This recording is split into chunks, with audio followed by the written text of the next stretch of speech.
Hello, everyone, and thank you for joining us for this episode of Threat Talk. I'm your host, Bob Hansman, and today's episode is the role of platforms in an agile world.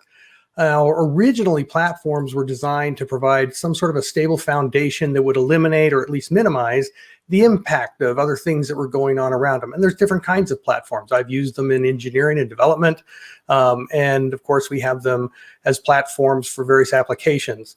But they have had to evolve to accommodate a world that's moving at the speed of the cloud. So today, we're going to drill down into the role of platforms today, and more specifically, how they are enabling the delivery of SaaS solutions. Now, as usual, to help us get some meaningful insights on this subject, we've invited several veteran guests.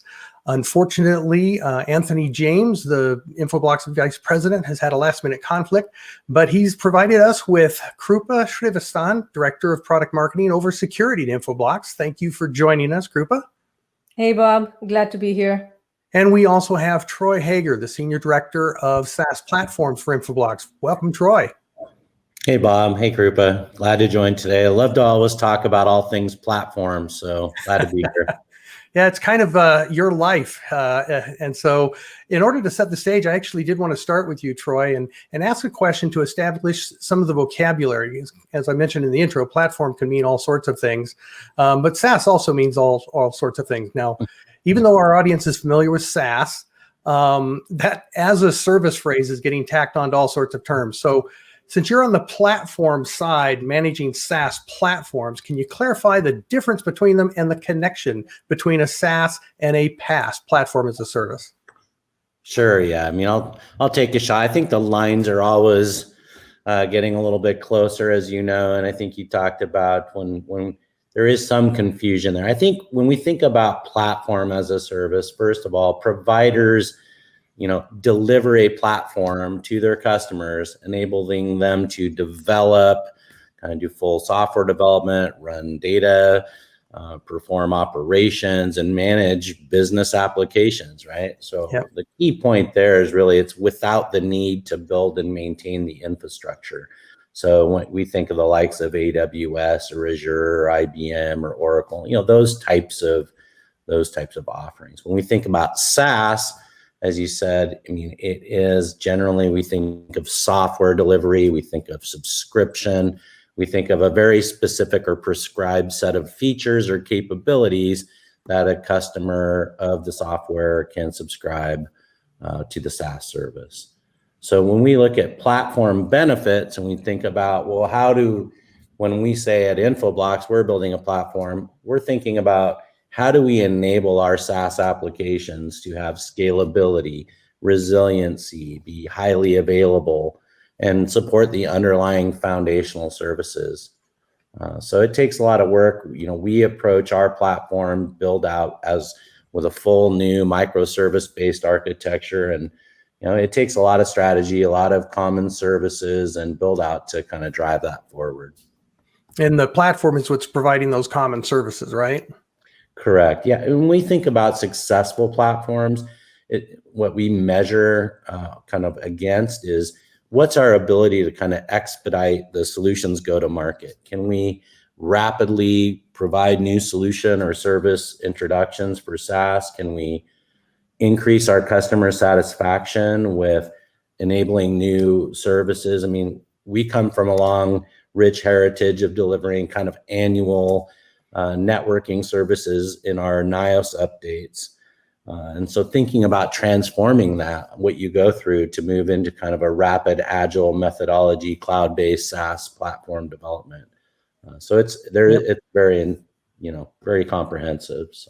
Well, and in the spirit of transparency for our listeners and viewers, of course, the reason we invited you today to talk about platform specifically is because Infoblox is doing a lot of major education and information campaign right now because of this Blocks One platform you developed, which was, of course, your focus.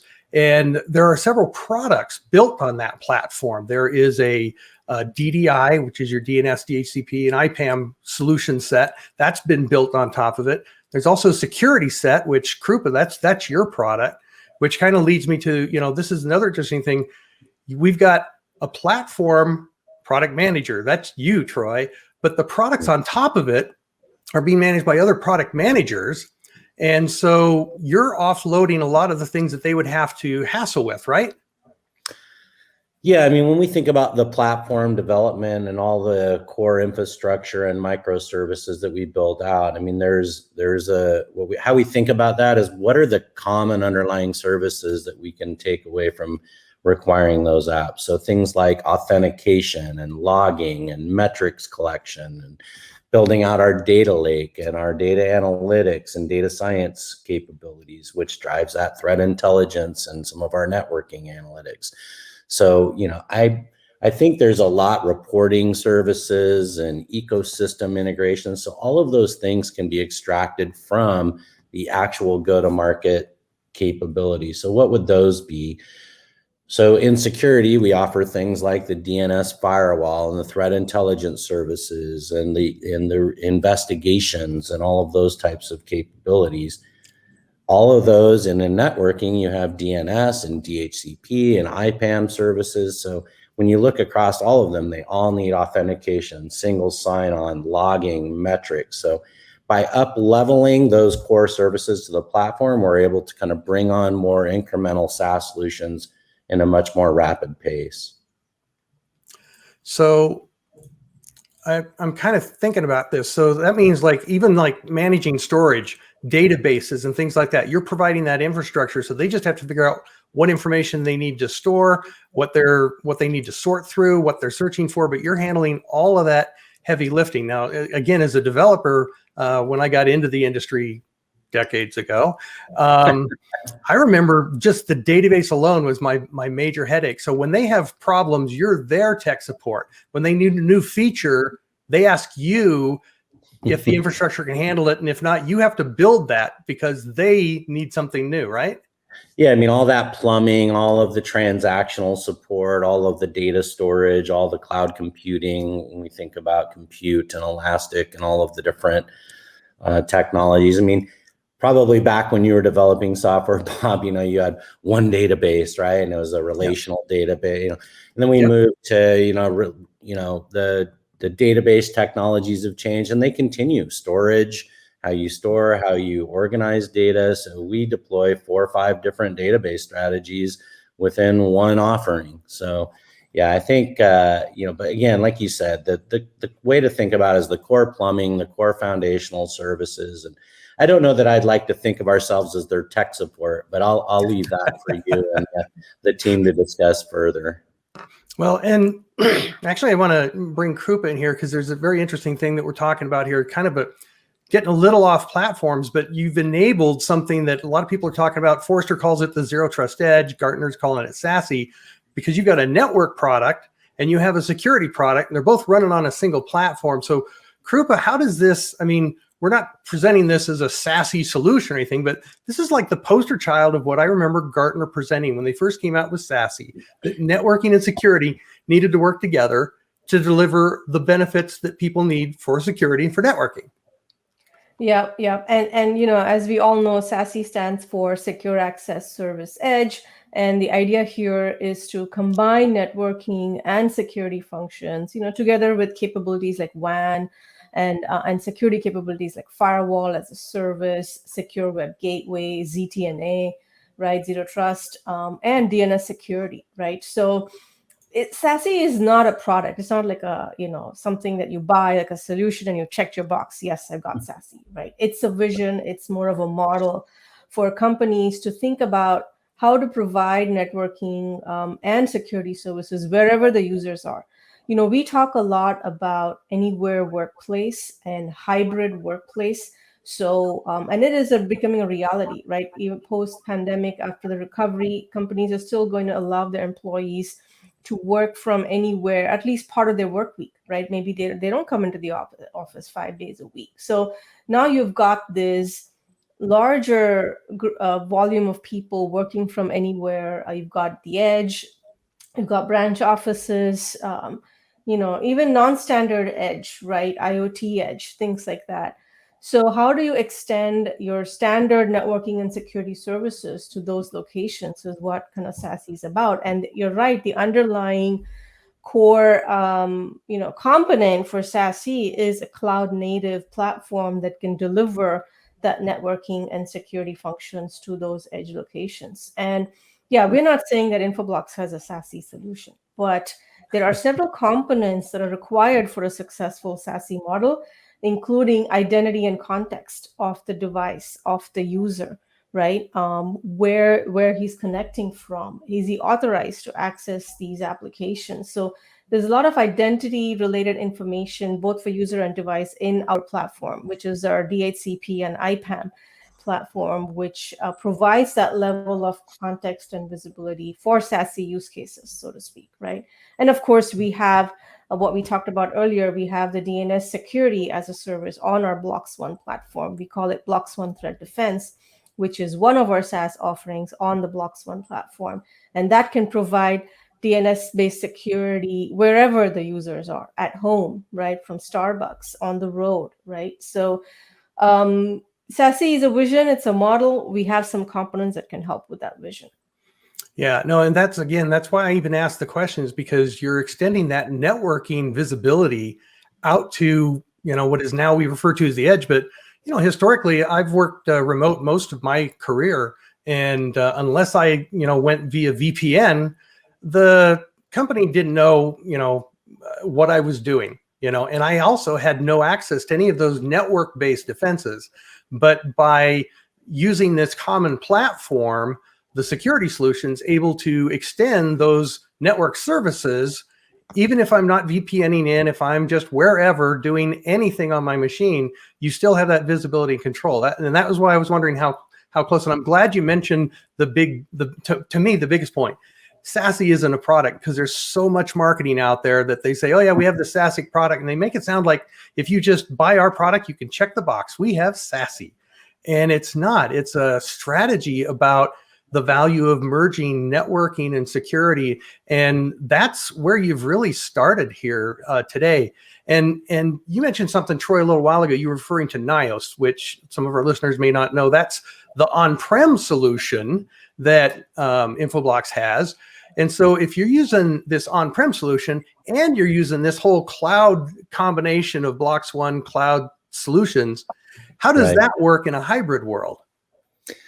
Well, I think hybrid, means a lot of things, first of all, to a lot of people. And, people talk about what on-prem means, and then they talk about hybrid, and then they talk about cloud only or cloud first. And really, what we generally do, how I tend to think about it, is what customers need today. People are evolving. We're transforming to this digital cloud world. We're moving from, maybe I have data centers that still have on-prem needs. Maybe I have additional security or black box type implementations where I have higher restrictions, but I also have branches and I have edge remote employees. So to me, hybrid is all about supporting the needs of our customers wherever they're at with whatever they need.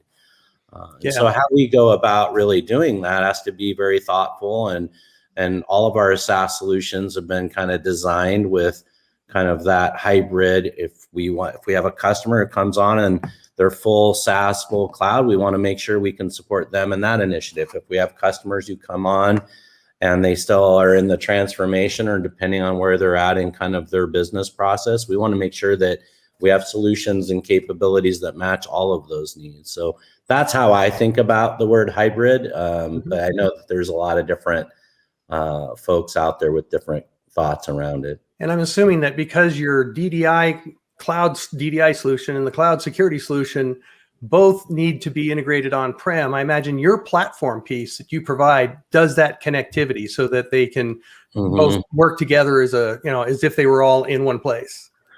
Well, and so connecting, we want to be able to support folks, again, who want to run stuff on-prem and manage it. And we want them to be able to quickly and be able to go into a single pane of glass through our cloud services portal and connect up whatever boxes or devices, whether they're VPN or connections as virtuals or cloud or appliances from us, appliances from bare metal from other vendors. So we really want to have this agnostic approach to, allowing anyone to connect. We call that zero touch provisioning, and a lot of our a lot of our products and our appliances and different things, you just simply connect them up and they phone home and get connected and identify. And of course, there's security steps that you have to go through as an admin to go in. We don't, customers don't want random boxes connecting to their environment, right? Yeah. So being a security company, we do have a whole pretty,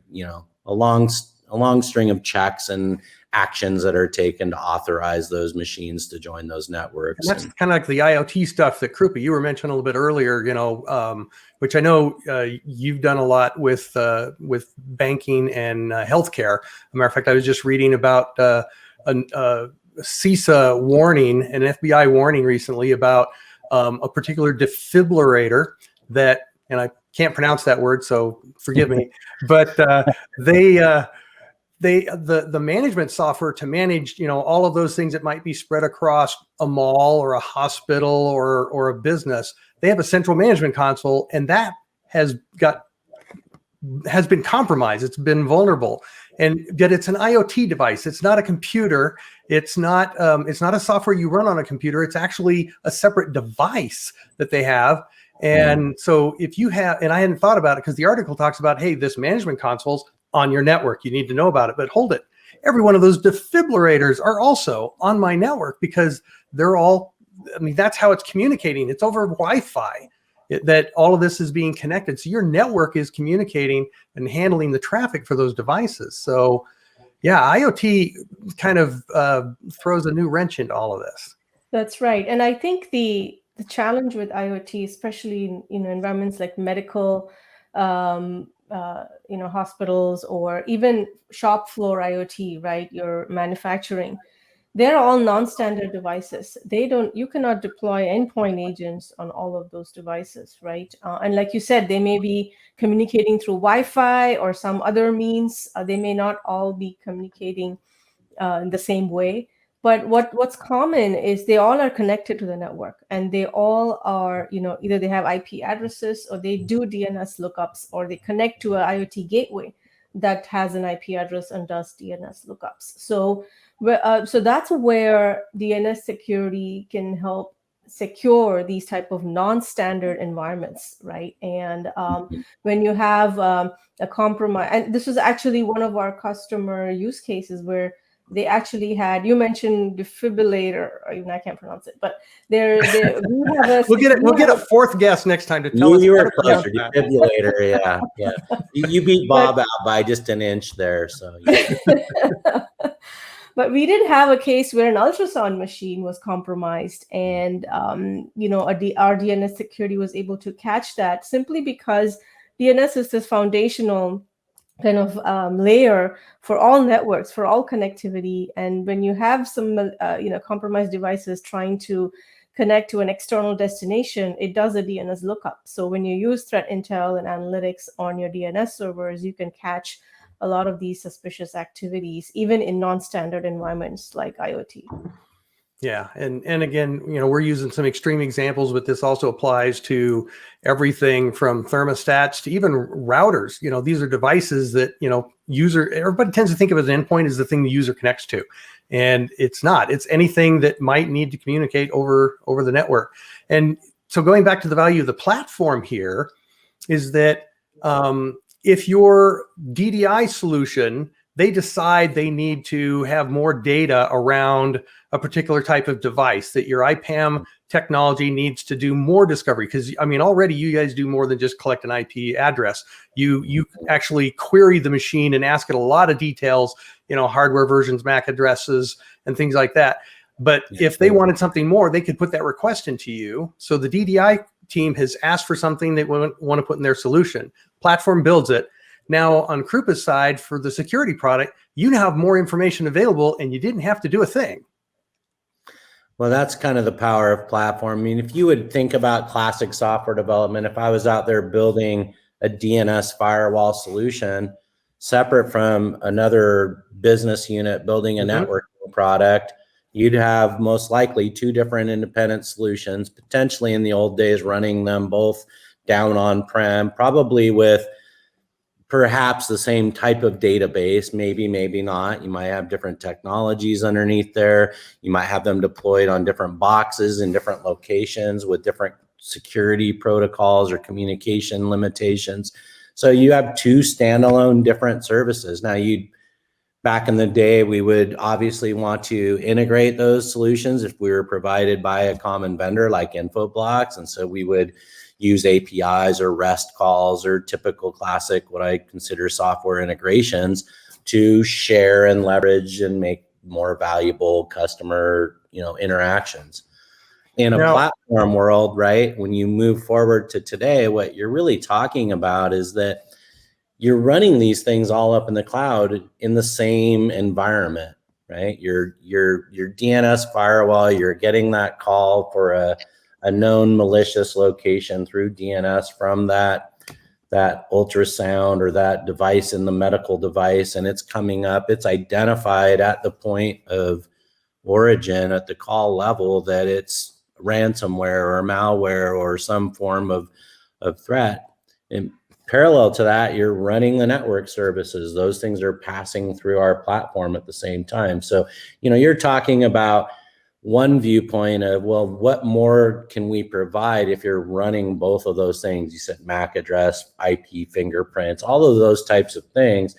Also, where are they going? What's the DNA of that location? Is it, who's hosting that? Where is it being hosted? What's the domain kind of lookup? What's the who is data? What's the metadata around the destination? You bring all of that together, you have the risk classification, the threat classification, the networking information, the security kind of, right? You're able to make smarter decisions in real time.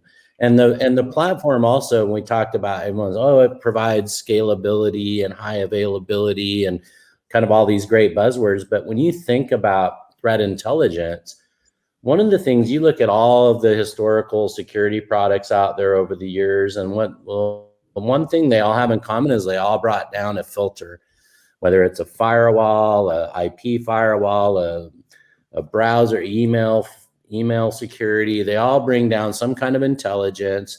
They run against whatever it is that their specialty is to look and examine, and they apply, right, the security. When you go to the cloud, now you have the unlimited. You think about like content filtering, content categorization. You're indexing the entire internet.